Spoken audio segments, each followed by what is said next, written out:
열광의 도가니로 몰아내었던 축제의 한순간을 꼽는다면 2002년도에 한 월드컵을 기억하시는 분들이 많을 겁니다.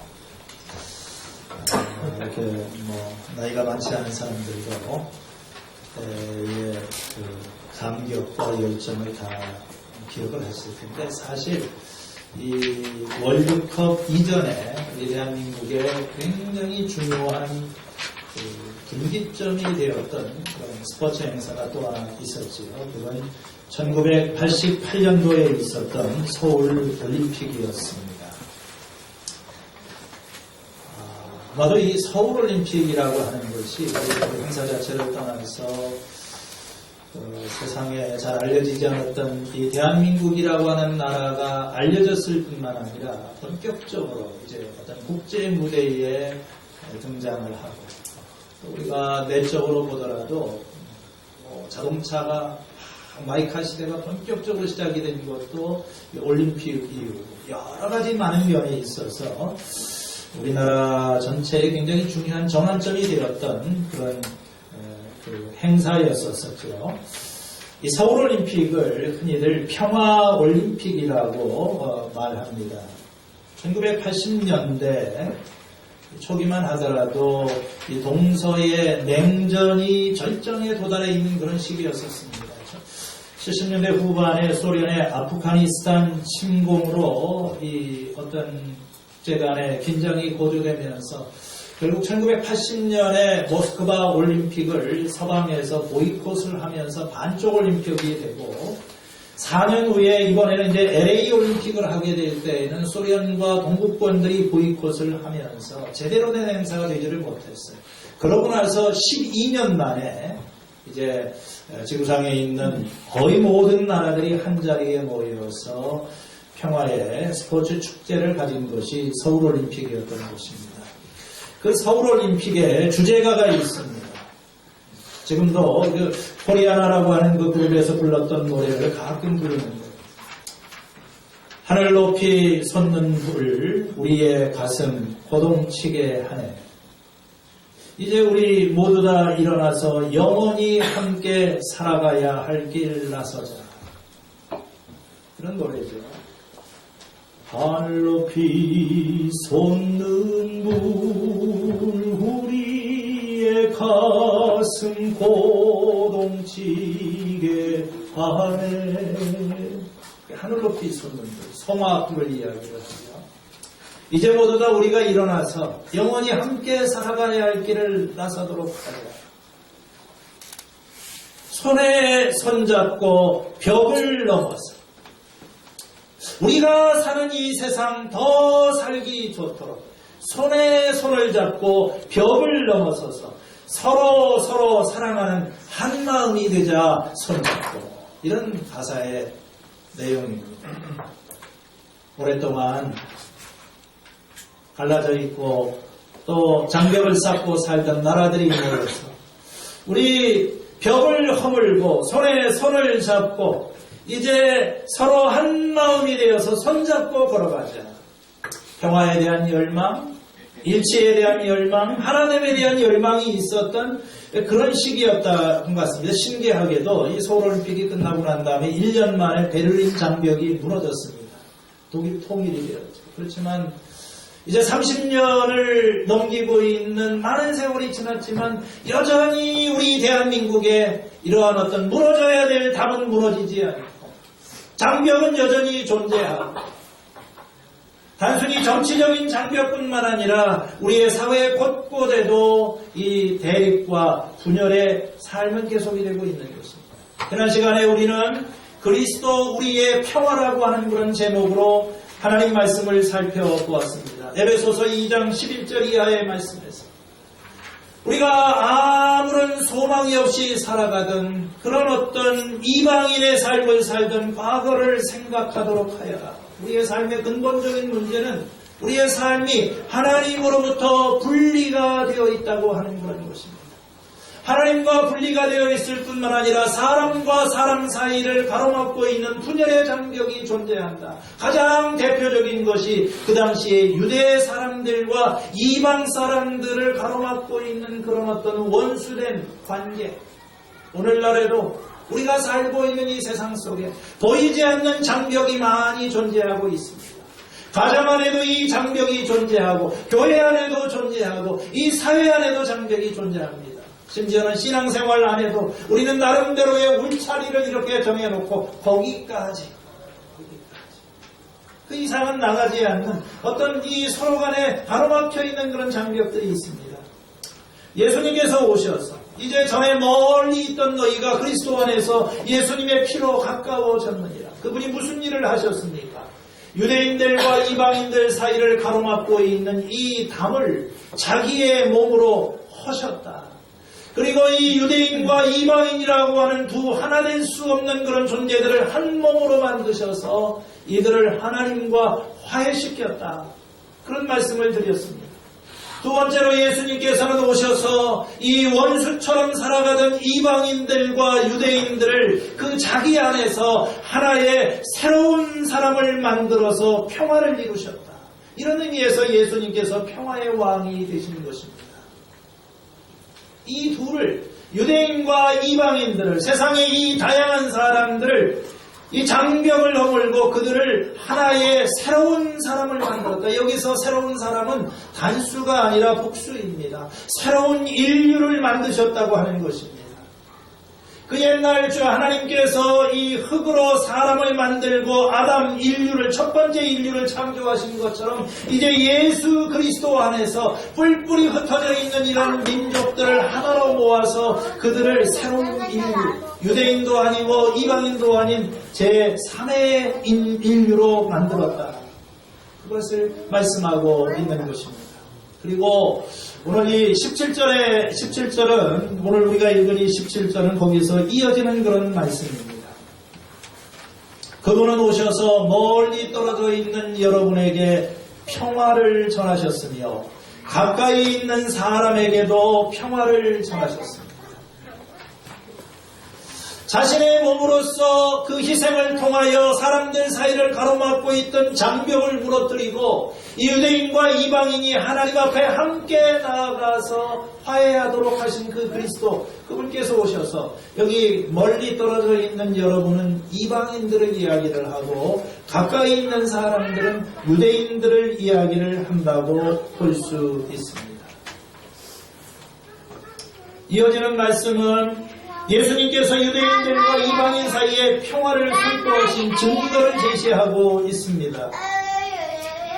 이방 사람 18절에 이방 사람들과 유대 사람 양쪽 모두 그리스도를 통하여 한 성령 안에서 아버지께 나아가게 되었습니다.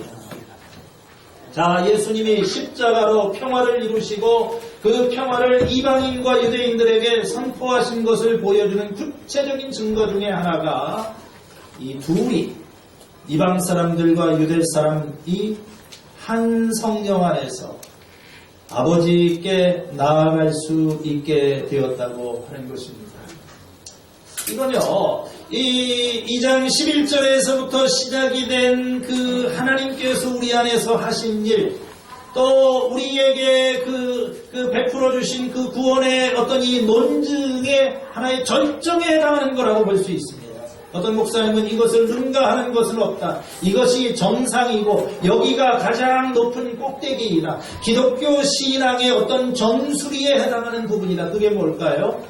그것은 우리가 그리스도를 통하여서 한 성령 안에서 아버지께 나아가게 되었다고 하는 것입니다.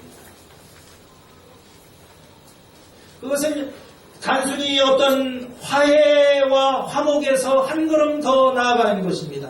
단순히 죄를 용서해 주는 것이 아닙니다. 단순히 원수된 것이 사라지는 것이 아닙니다. 우리는 나아감을 얻게 되었고 들어갈 수 있는 그런 권리를 얻게 되었다는 것입니다. 여기서 이 나아간다고 하는 말은 그 옛날에 백성들이, 신하들이 왕이나 황제를 아련할 수 있는 그 허락을 받고 그 앞에 나아가는 그런 장면을 우리들에게 생각나게 하는 것입니다.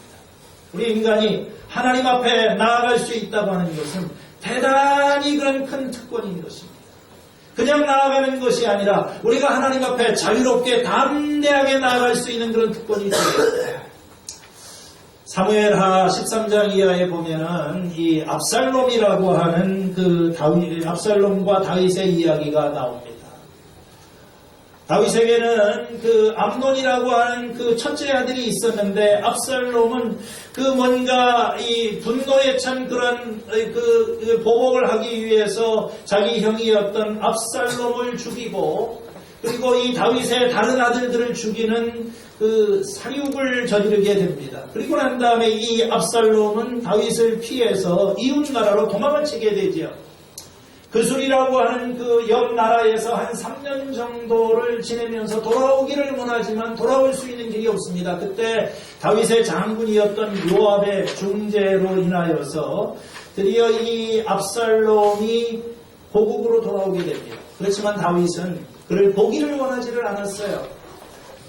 그 얼굴 보는 것을 허락하지 않았습니다. 시간이 흘러가면서 이 압살롬은 마음속에 분노가 생겼습니다. 이러려면 내가 왜 돌아왔느냐? 차라리 나는 죽는 것이 낫겠다. 이 이야기를 듣고 또 압살롬이 자리를 마련해서 결국에는 왕이 압살롬을 부르게 됩니다.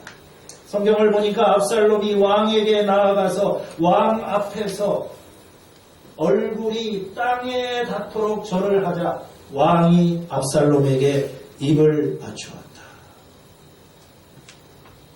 참 어렵게 성사된 자기 아버지지만 죄를 지었기 때문에 맘대로 나아갈 수 없는 어렵게 그분 앞에 이렇게 아버지 앞에 나아갔었는데 그래서 아버지가 그에게 입을 맞춰주기는 했지만 감정의 암도는 그대로 남아있었던 것 같아요. 회복이 되지를 않았습니다. 결국 여기에서부터 압살롬은 반역을 꿈꾸게 되고 자기 아버지를 권좌에서 몰아내려고 하는 그런 엄청난 반역 사건을 주도하게 된다는 것입니다. 여러분, 우리 인간이 하나님 앞에 나아간다는 것은 엄청나게 두려운 일인 것입니다.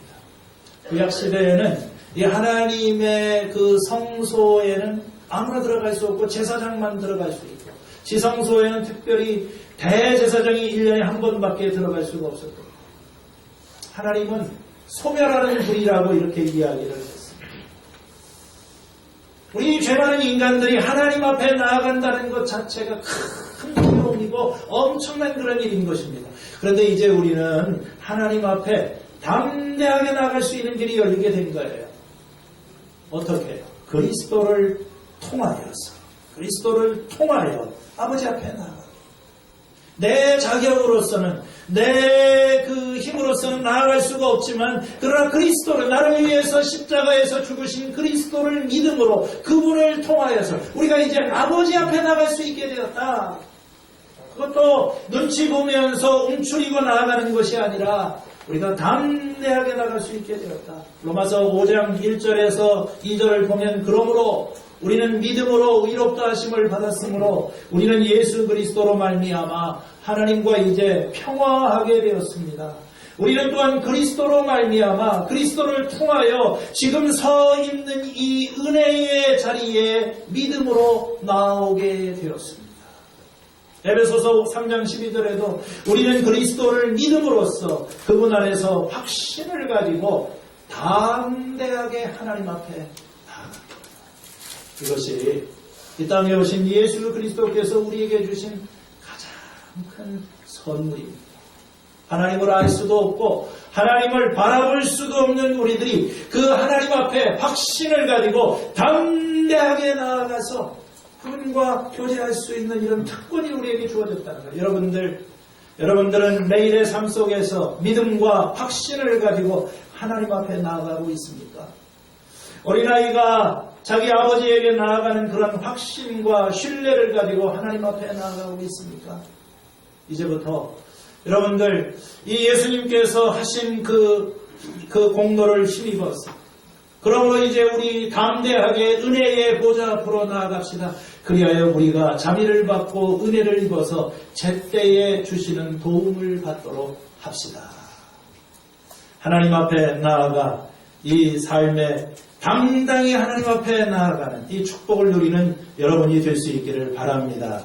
그런데 이 18절 말씀에 우리가 주목하게 되는 것은요, 여기에서 이방 사람과 유대 사람이 손을 잡고, 여기 손을 잡았다는 말은 없지요. 함께 하나님 안에서 나아가게 되었다 하는 그런 말씀입니다. 참 굉장히 아름다운 말씀입니다.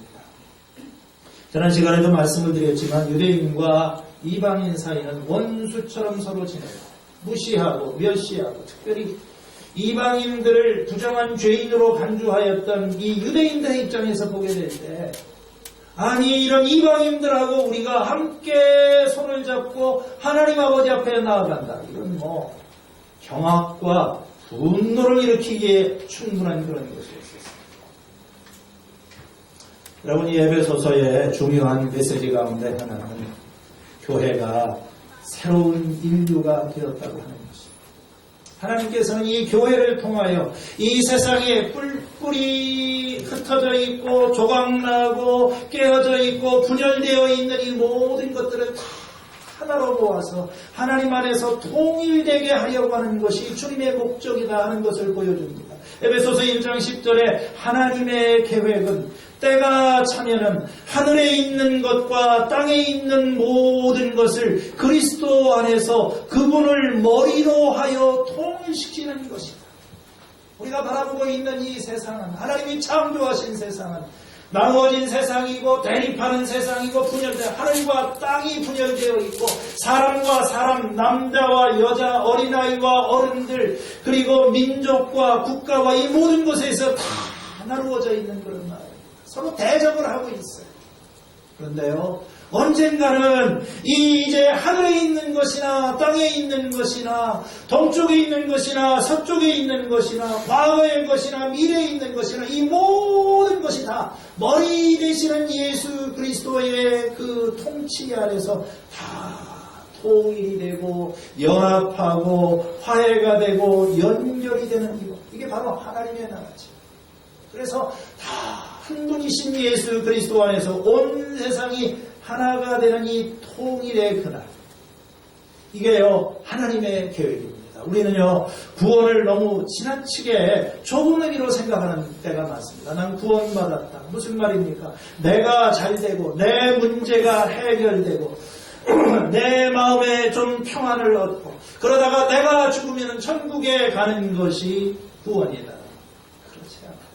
그건 하나님께서 이루시고자 하는 그 구원의 가장 작은 부분에 해당하는 것입니다. 하나님께서는요, 이 그분이 만드신 모든 것이 다 피조물들과 인간들과 영적인 존재들과 그리고 이 모든 그 대립하던 것들이 다 그리스도 안에서 통일되고 하나님의 나라가 이루어지는 것. 죄로 인하여 산산조각 났던 이 세상이 그리스도의 주권 아래서 통일되고 회복이 됩니다. 그걸 위해서 나를 부르셨고 그날을 위해서 주님께서 교회를 부르시고 지금 세워가시는 그런 것입니다. 주님께서는 바로 이와 같은 일을 위해서 세상에 오신 것이다. 이게 18절의 의미입니다. 그 다음에 19절에서 21절까지의 말씀을 보면 예수님께서 이와 같이 유대인들과 이방인들을 하나 되게 하신 그 결과가 무엇인지를 보여요. 자, 예수님이 오셔서 자기 몸으로 원수된 것, 또 사람과 사이, 하나님과 우리 사이를 가르고 있는 그런 분열의 장벽을 다 부수시고 누구든지 당당히 하나님 앞에 나아갈 수 있도록 해주신 결과로 생겨난 것이 교회입니다. 교회. 주님께서 이 에베소서에는 이 교회에 관한 그런 말씀들이 많이 나오고 있습니다. 하나님께서는 우리에게 이 땅에 주신 가장 큰 선물이 교회라고 하는 선물. 이 소망이 없는 세상. 그렇죠. 이 도대체 하나 될 가능성이 없는 그런 세상. 그저 치고 받고 하다가 이제 망가지고 멸망할 수밖에 없는 그런 가정과 사람, 이러한 세상과 이런 가정들을 치유하시기 위해서 하나님께서 선물로 주신 것, 예수님의 희생의 결과로 태어난 것이 바로 교회라고 하는 것입니다. 교회를 우리들에게 선물로 주셨어요. 그리고 이 교회가 무엇인지에 대해서 이게 19절 이하에서 세 가지의 이미지를 사용을 해가지고 교회를 설명하는데, 첫 번째 교회를 나라에다가 비유를 합니다. 두 번째 이 교회라고 하는 것은 가족이다. 세 번째 이 교회를 건물에다가 비유를 하고 있습니다. 하나님의 성전이라고 이야기를 하죠. 이 모든 것이 그리스도 안에서 우리가 새롭게 된 이 성도들의 공동체의 신분과 특권을 알려줍니다. 먼저 이 말씀에 보면은 바울은 교회를 가르쳐서 이 성도들과 함께 시민이 되었다. 이렇게 나와 있죠. 성도들과 함께 시민이라고 하는 것은 이건 어떤 나라에 속한 백성들을 이야기를 하는 것입니다. 우리가 옛날에는요, 이 하나님의 나라의 백성에 들어갈 수가 없었습니다. 우리는 외국 사람과 나그네 같은 그런 존재들이었었어요. 외국인들. 그냥 어느 곳에 가서 잠시 체류하는 사람, 지나가는 사람. 나그네는요, 법적인 보호를 받지 못하는 사람입니다. 그런 주민과도 같은 어떤 권리를 누릴 수가 없는 그런 사람들이죠. 우리는 다 옛날에 외국인처럼 살았던 것입니다. 여러분 아세요? 남의 나라에 가가지고 외국인으로 산다고 하는 것이 얼마나 불편하고 고통스러운지. 저는 미국에 가서 10년을 지내었는데 지금도 미국은 가고 싶지를 않아요. 그건 내 나라가 아니에요. 늘 긴장해 있고 불편하고 누가 뒤통수 때릴 것 같기도 하고 제대로 보호받지를 못하고. 우리가 옛날에는요, 우리는 다 하나님 나라의 관점에서 볼 때는 우리는 다 외국인입니다. 그 나라에 자격이 없는 사람들이에요. 그런데 지금은 우리가 어떤 존재입니까? 우리는 성도들과 함께 시민이 되었다. 이제 우리는 하나님 나라의 시민권을 가지고 있다. 이 시민권은 어떻게, 누구에게 주어집니까? 그건 열심히 일하고 착하고 성실하게 산다고 시민권 주어지는 거 아닙니다. 태어나야 돼요. 그 나라에서 태어나면 됩니다. 천국에 우리가 어떻게 갈 수 있는 겁니까? 열심히 성실하게 살면, 좋은 일 하면 천국에 간다, 그렇지 않아요. 예수님 안에서 다시 태어나게 되면 하나님께서 우리를 그분의 나라의 백성으로 삼아주신다. 그런 말씀인 것입니다. 두 번째, 이 말씀에 보면은 교회를 가족에다가 비유하고 있습니다. 여러분들은 하나님의 가족입니다. 자, 이 가족이라고 하는 것은 나라보다 더 가깝고 친밀한 그런 공동체입니다.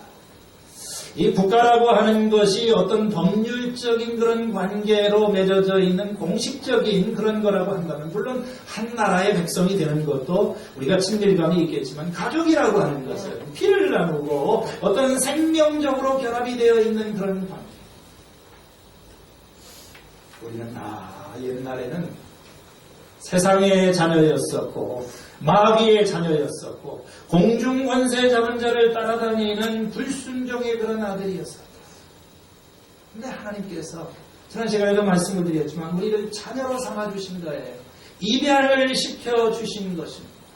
이 자녀에게는 남들이 누리지 못하는 그런 특권이 있는 것입니다.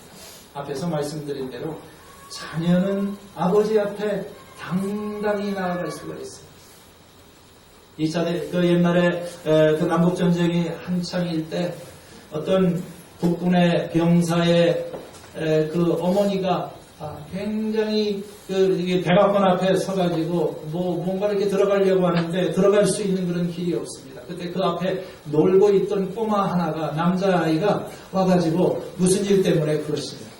그러니까 이분이 지금 내 아들이 지금 군대에서 무슨 문제가 생겨가지고 대통령을 만나야 되겠다고 이야기를 하니까 이 아이가 어떻게 했습니까? 그럼 나를 따라오라고. 그러면서 백악관 저쪽에 뒷문으로 이렇게 들어가면 아무도 막지를 않는 거예요. 나중에 그 사람을 딱 데리고 가니까 링컨 대통령이 참모들하고 회의를 하고 있었습니다. 링컨이 갑자기 그 아이를 보더니, 포워드, 어쩐 일이야? 자기 아들이에요. 아빠, 이분이 아빠한테 꼭 해야 될 말이 있어요. 싫어합니다. 여러분, 이 자녀가 된다고 하는 것은 얼마나 놀라운 특권인지를 몰라요. 자녀이기 때문에 보호를 받고, 자녀이기 때문에 필요한 것을 공급해주고, 나중에는 유산을 상속받게 되는 것입니다.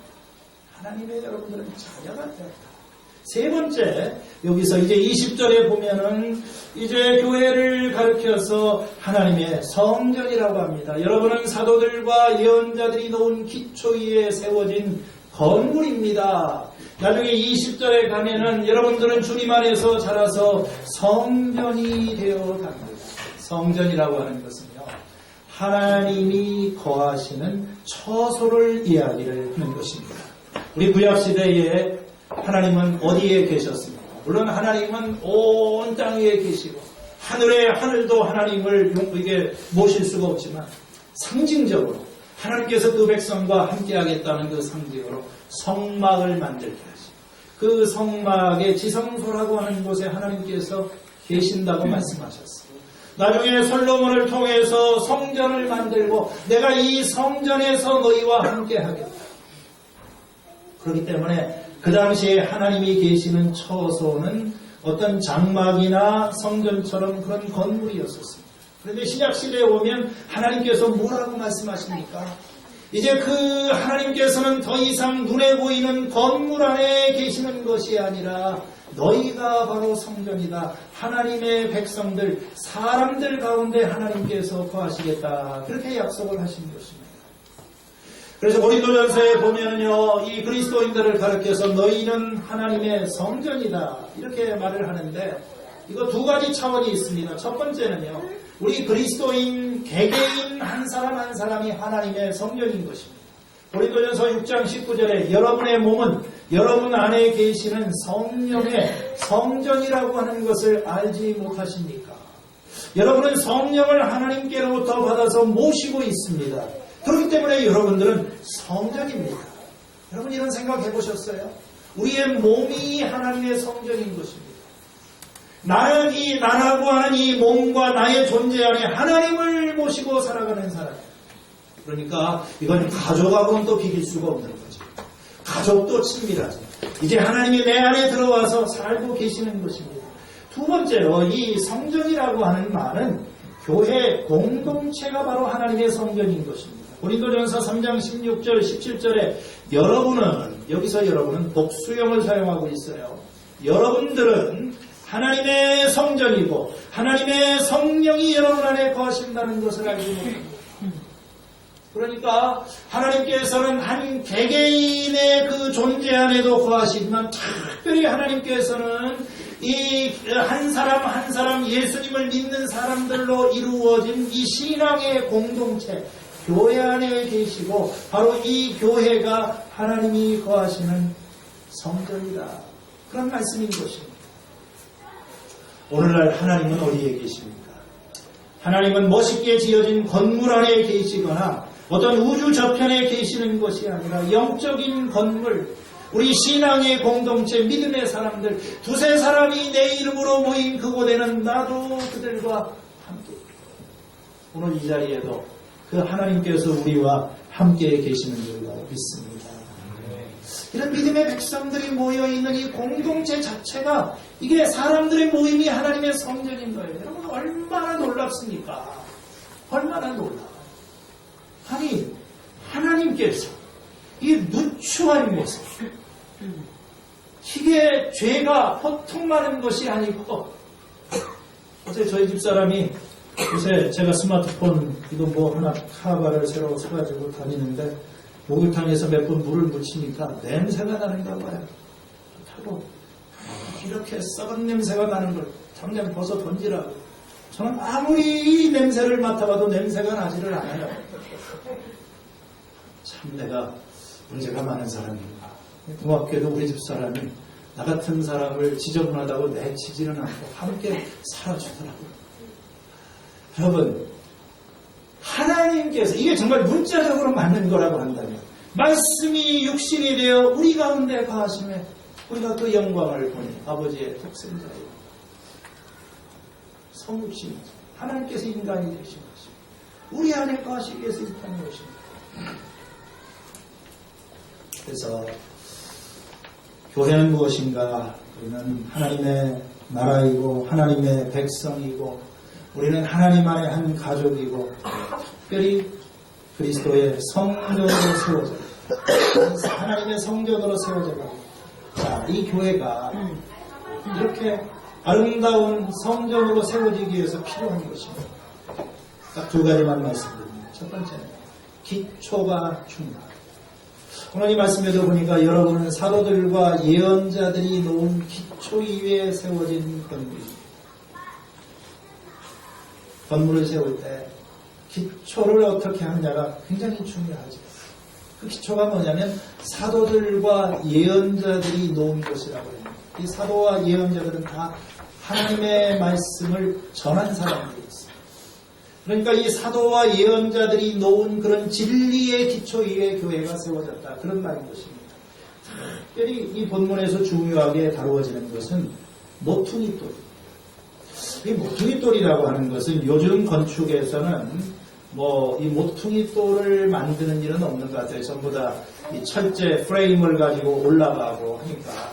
그렇지만 옛날 건물을 지을 때는 특히 큰 건물, 성전이라든지 궁궐이라든지 이런 걸 지을 때는 모퉁이돌을 거기다 이렇게 잘 다듬어져 있는 사각형의 큰 돌입니다. 어떤 돌은 몇 메타짜리가 되는 잘 다듬어진 그 위에다가 기둥을 세우고 또 거기에다가 돌과 돌을 연결해가지고 건물의 전체 기초와 형태를 정하고 어쨌든 이 모퉁이돌이 굉장히 중요해요. 그래서 이렇게 올라가게 되면 나중에 건물 내 그 각 부분에 그 하중이 무게를 다 이걸 여기 이 모퉁이돌이 받고 또 이것이 어디에다 놓느냐에 따라서 건물의 치수와 그런 어떤 방향과 이런 것이 다 결정이 됩니다. 여러 가지 부분들이 있지만 이 건물의 부분들이 다 이 모퉁이돌과 확실하게 연결이 되어 있는 것입니다. 마찬가지로 이 교회 안에서 예수님께서 우리의 모퉁이돌이 되신다는 것입니다. 이 교회라고 하는 건물이 하나님의 성전으로서 잘 지어지기 위해서는 예수 그리스도라고 하는 모퉁이돌 위에서 이렇게 세워져야 한다는 그런 것입니다. 교회는 예수님이라고 하는 기초 위에서 그리고 그분 안에서 그분을 위해서 존재하는 것입니다. 21절의 말씀을 보면 그리스도 안에서 건물 전체가 서로 연결이 되어 간다. 주님 안에서 성장하게 된다. 교회의 기초는 예수님이십니다. 교회는요, 이 예수님이라고 하는 머릿돌 위에 세워진 것입니다. 교회가 제대로 성장하고 튼튼하게 서가려고 하면 반드시 모퉁이돌이 되시는 예수님이 계셔야 되는 거예요. 만일 이 예수 그리스도와 연결이 되지 않게 되면 이 교회는 해체가 되고 퇴보하고 나중에는 무너져버리고 말 것입니다. 여러분, 우리가 세워가는 이 교회, 하나님이 세우신 겨자씨 공동체는 어떤 건물이 되어가고 있습니까? 어떤 사람들은 사람끼리, 교회가 시간이 지나고 나면은 이 부분과 부분, 사람끼리는 서로 연결이 잘 되는 것 같아요. 끈끈해지고, 또 무슨 일이 있으면 서로 관심을 가지게 되고, 특별히 우리는 목장을 하기 때문에 이 목장 모임에서 이제 정말로 가족보다 더 가깝게 우리는 이렇게 사람끼리는 잘 연결이 되어 있는데 주님과의 관계가 약한 사람들이 있을 수 있습니다. 이렇게 되면요, 바람이 불고 창수가 나고 비바람이 나게 되면 모래 위에 세운 집 다 무너진다고 그랬죠. 위기가 닥치고 정말 문제가 닥치면 거기까지예요. 그 이상은 우리가 감당을 하지를 못합니다. 제가 바라는 교회, 제가 꿈꾸는 교회는, 또 우리가 지향하는 그런 교회는 예수님께서 우리의 기초가 되시고 그 기초 되시는 머릿돌 되시는 예수님과 연결이 되어 있는 그런 교회예요. 여러분, 모퉁이돌이 빠지게 되면요, 건물 전체가 무너져 내립니다. 어떤 교회는 목사님이 예수님이 아니라 목사님이 모퉁이돌인 거예요. 그 교회에서 오래 목회를 하다 보니까 모든 것이 목사님을 중심으로 연결이 되어 있고 목사님이 위에 다 세워져 있고 이렇게 돌아가게 되면 이런 교회는요, 목사님이 빠지게 되면 아무것도 되지를 않아요. 주춧돌을 빼버리게 되면 건물이 무너지는 것처럼 목회자가 갑자기 자리를 비우거나 없으면 건물이 무너져요. 저는 우리 교회는 그런 교회가 아니라고 해요. 제가 한 번씩 이렇게 없어요. 우리는 목장 가지고 잘 가는 것 같아요. 중요한 것은 여러분이에요. 여러분들이 그리스도와 연결이 되어 있는 그런 교회. 교인들 하나하나가 예수님과 어떤 긴밀한 관계를 가지고 있으면 이 교회는 아름다운 성경으로 세워가진다. 두 번째, 예수님과의 관계뿐만 아니라 이 건물의 부분이 서로 잘 연결이 되는 것이 중요합니다. 자, 21절 같이 한번 읽어보시겠어요? 시작. 그리스도 안에서 건물 전체가 서로 연결되어서 주님 안에서 자라서 성전이 되어 갑니다. 연결이 굉장히 중요합니다. 좋은 건물은 잘 연결된 건물. 요즘 말로 하게 되면 네트워킹이 중요합니다. 이 커넥팅, 서로를 연결시켜줍니다. 여러분, 우리는 다 연결이 되어 있습니다. 스포파이프도 우리 집안에 물이 들어오려고 하면 다른 것과 연결이 되어 있는 것입니다. 전화라고 하는 것도 다 연결이 되어 있는 것입니다. 끊어놓으면 다 죽는 것입니다. 교회를 하나님의 성전으로 제대로 세우는 것은 이렇게 그리스도 안에서 건물 전체가 서로 잘 연결이 되어 있는 것입니다. 우리는 연결이 되어 있어요. 교회는 여러 개가 아니라 교회는 하나입니다. 장로교, 침례교, 감리교 많은 교회가 있는지 모르지만 이 모든 교회가 그리스도 안에서 그리스도라고 하는 큰 건물 안에서 우리는 서로 연결이 되어가지고 하나님이 원하시는 성전을 만들어가고 있는 거예요. 오늘날 이 기독교에 대한 신앙에 대한 큰 오해 중에 하나가 신앙생활을 개인적인 그런 차원에서 모든 걸 생각합니다. 내가 잘하고 내가 성경이 있고 내가 성실하고 내가 잘못하는 것 없으면 나는 다 혼자다. 그렇지 않아요. 기독교는 절대 개인의 종교가 아닙니다. 우리가 예수님을 믿을 때 침례를 받으면서 그분의 몸 안으로 들어가서 몸의 일부가 되는 것이고 우리는 이 몸 안에서 서로 간에 연결이 되어 있는 것입니다. 서로 연결이 되지 않게 되게 되면 이건 오래 가지를 못해요. 오늘 우리가 읽은 이 21절의 말씀에 건물 전체가 서로 연결이 된다. 이 서로라고 하는 말이 원래는 함께라고 하는 그런 말입니다. 22절 말씀에도 보면 그리스도 예수 안에서 여러분도 함께 세워져서 하나님이 성령으로 거하실 요소가 됩니다. 우리가 19절에서는 뭐라고 했었습니까? 우리가 이 유대인과 이방인들이 함께 하나님 앞에 나아간다 했던 것처럼 여기 보니까 우리는 함께 하나님 안에서 세워져 가는 그런 것입니다. 신앙생활은요, 함께 하는 것입니다. 혼자 하는 게 아니에요. 형제가 연합하여 동거함이 어찌 그리 선하고 아름다워. 함께 하셔요. 지금 다 함께 하는 걸 좀 배우셔야 돼요. 우리가 이렇게 주님 안에서 함께 하게 되면요, 상상할 수 없는 그런 능력이 나오고, 혼자 할 때 우리가 경험하지 못했던 정말 아름다운 하나님의 성전으로 세워져 갑니다. 이제부터는 기도도 함께 해야 됩니다. 찬양도 함께 해야 됩니다. 특별히 우리가 이제 연초가 되면은 특별 새벽 기도를 다시 시작하는 것은 뭐냐면, 사람들이 많이들 흩어져 있는 것 같아요. 혼자 하려고 하다가 무너지고 혼자 하려다가 무너지는 거죠. 우리는 나 혼자의 힘이 아니라 함께 그리스도의 교회를 세워가. 그래서 앞으로는요, 기도도 이제 중복 기도가 우리가 함께 모여서 하는 그런 기도의 모임을 조금 더 이렇게 활성해 보려고 하는 그런 생각을 가지고 있습니다. 우리는 그리스도 안에서 함께 세워져가는 건물이고 성전이다. 다 연결이 되어 가고 세워져 가고 있는 것입니다. 과정 속에 있어요. 아직 완성된 그런 것이 아닙니다. 교회가 아름다운 곳인데 우리가 이 현실 속에서 바라보는 그 교회는 참 불완전한 것이 많습니다. 서로 나누어지고 깨어지고 또 고집과 자만심과 편견과 서로 용서하지 못하고 우리가 그런 걸 볼 때가 많이 있어요. 여러분, 이 지상에는 완성된 교회는 없습니다. 교회는 지금 세워져 가고 있는 것입니다.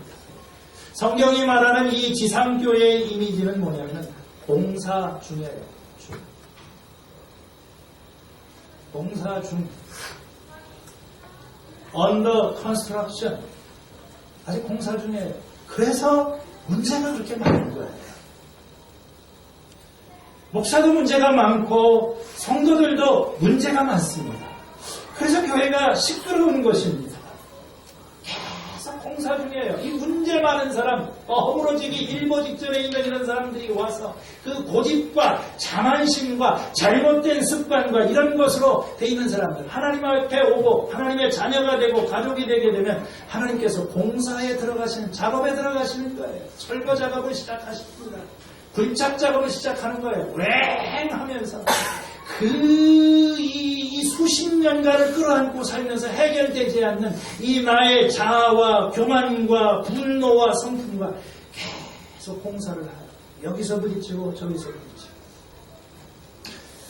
좀 시끄럽고 좀 불만족스럽기는 하지만 한 가지 분명한 건 시간이 지나면서 점점 좋아지고 있다는 것입니다. 이게 교회입니다. 우리는 하나님의 성전으로 세워져 가고 있습니다. being이 아니라 영어로 하게 되면 becoming, 되어져 가고 있는 거예요. 우리는 완성된 존재가 아니라 지금 만들어져 가고 있는 그런 존재입니다. 그러니까 조금 실수가 있고 연약한 점이 있고 좀 불만족스러운 점이 있어도 우리는 이해할 수가 있는 거예요. 왜냐하면 아직 만들어져 가고 있는 그런 과정에 있으니까. 좀 부족하다고 하는 것은 뭐냐면 좋아질 것이라고 하는 그런 희망이 있는 것입니다. 여러분, 이 한 주간, 한 해를 우리가 살아오면서 뭔가 뜻대로 되지 않고 해결이 안 되고 또 관계나 이 모든 것에 미진한 것이 있다고 너무 걱정하거나 염려하지 마시기를 바랍니다. 우리는 변할 겁니다. 우리는 성장할 거예요. 그리스도 안에서 우리는 자라나고 있는 것입니다. 오늘과 내일이 다르고 또 내일보다는 모레가 다르고 또 한 달 후가 달라지고 그리스도께서 우리 안에서 일하고 계시기 때문에 점점 좋아지게 될 것입니다. 여러분들이 자녀를 바라볼 때, 교회를 바라볼 때, 목장 식구를 바라볼 때, 야, 이거 뭐 언제 내가 하나님의 성전이 될 수 있을 것인가? 이러다가 망하는 것이 아닌가? 무너지는 것이 아닌가? 성령의 능력을 경험하지 못하는 사람은 불평과 염려가 가득한 것입니다. 그냥 하나님이 하시는 일이 보이지 않으니까 당장 눈앞에 있는 것을 가지고 염려하고 초조하고 서로 비난하고 당신 이거 뭐야? 지금 뭐 그렇게밖에 못하는 거야? 막 밀어붙입니다. 그러나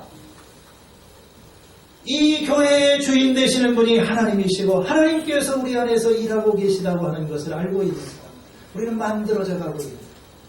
이야, 그건 뭐 아직 완성된 것도 아닌데 올 한 해 지나면서 이만큼 달라졌네, 이만큼 좋아졌네.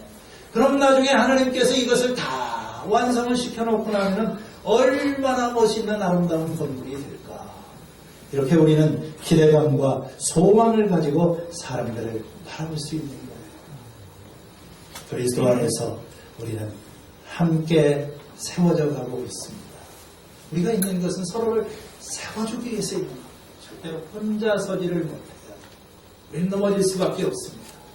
오늘 이 목장의 삶 속에서, 우리의 가정에서, 그리스도 안에서 머릿돌 되시는 예수님이 주시는 그 힘과 능력과 은혜를 가지고 하나님이 거하시는 처소, 성전을 만들어져가는 그런 기쁨과 축복을 더 깊이 경험하시고 또 이러한 놀라운 성장을 경험하는 새해를 맞이할 수 있기를 주님의 이름으로 축원을 드립니다.